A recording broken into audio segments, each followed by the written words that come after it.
My name is Ryan Stillwell. I am the owner of Stillwell Risk Partners. We specialize in commercial insurance and risk management for our clients. Today, I'm bringing you news that we've been kind of aware of in the insurance industry for a while now. We're going to start seeing it a bit more on the commercial insurance side. So I'm going to talk about today, what is a hard market? What are reinsurance companies and why do they matter to you? And some different ways in which you can position your business for better pricing and cost premium control success in 2023 and 2024.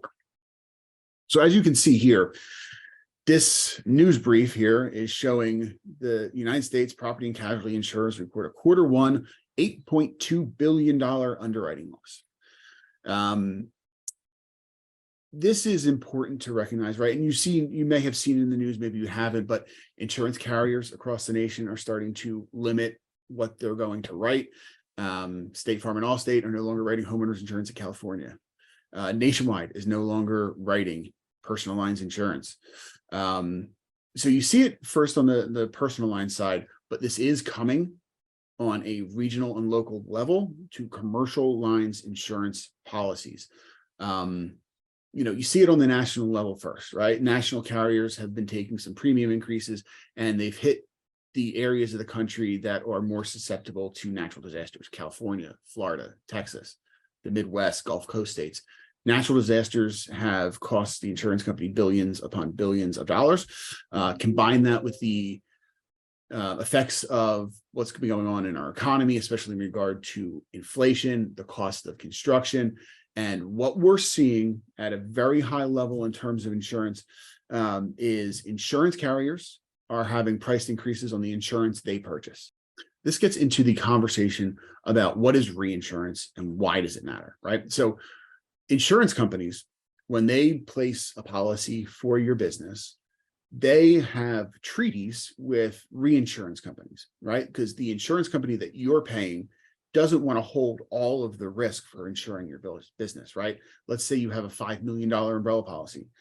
Your insurance company does not want to be on the hook for that full $5 or $6 million of potential claim that's there, right? Let's major auto accident, there's deaths involved, right? They don't want to be on the hook for that type of single catastrophic claim. So what they do is they purchase what's called reinsurance from an insurance company that's higher above them in the food chain, so to speak, right? And what they do when they purchase reinsurance is they hedge their bets, right? Now, reinsurance, what we're looking at in terms of the reinsurance market is rate increases for the insurance companies. A lot of this is property driven, but it's not solely in regard to property. We see a lot on auto insurance, personal and commercial, in terms of liability claims, in a lot of different areas, whether it's general liability or cyber liability or different management types of liability. So insurance companies are facing steep rate increases from where they buy their insurance. In addition to that, there's not as much capacity from the reinsurance companies for insurance companies to purchase reinsurance. So there's not as much insurance that they can purchase. So what does this mean on the level that we operate in and operating your smaller mid-market business? What does this mean for you? Well, so the insurance company is going to increase your premiums, right? That's number one. Their expenses are going up. They're going to pass those costs on to you, right? I mean, it's the way the world works, right?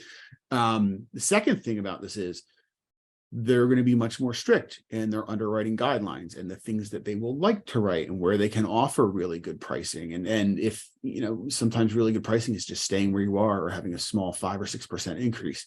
That's the reality of the situation we live in. So increased pricing, stricter underwriting guidelines, and also very likely that if there's any type of claim, they're going to be quicker to get off the account, right? They want to really run good, profitable books of business, and losses are an indicator.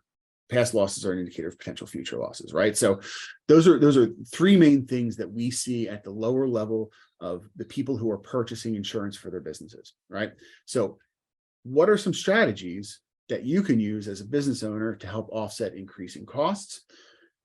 Number one, it's a holistic risk management approach, right? So if you've got a large property schedule, maybe 10, 20, $50 million in property insurance in total insurable values. Think about your retention strategies. What type of deductible programs are you running?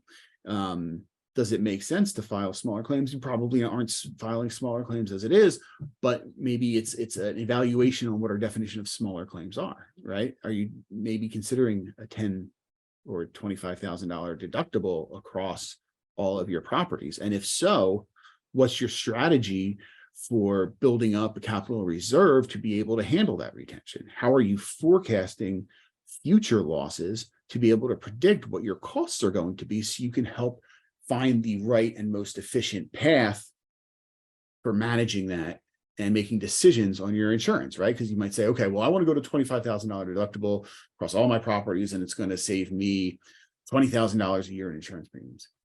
Great. In and of itself, makes a lot of sense.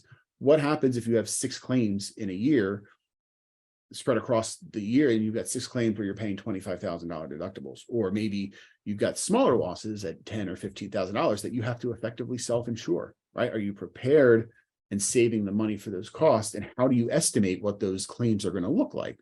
Are you monitoring past claims history? Do you have forecasting models? Do you have enough data to even do that, right? So there's different strategies that can be employed to help you manage that risk. And in the additional part of that is, what does your risk profile look like? What do the insurance carriers see when they're looking at your business?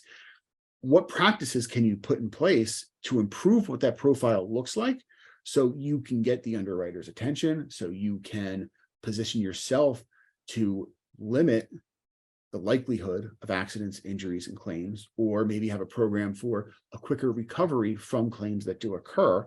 And how can you position your business to take advantage of the things that you're doing to help reduce your own costs, show how you're reducing those costs to the insurance carrier, and leverage that for maybe less of a price increase, or maybe even find some way to keep pricing stable, right? So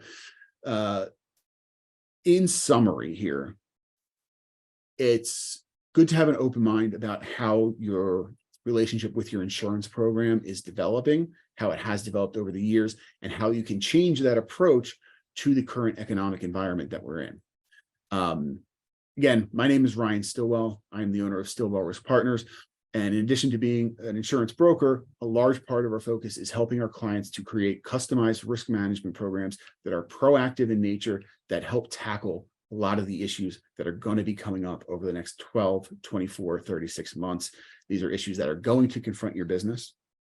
Being proactive about them will help you gain a competitive advantage in your industry.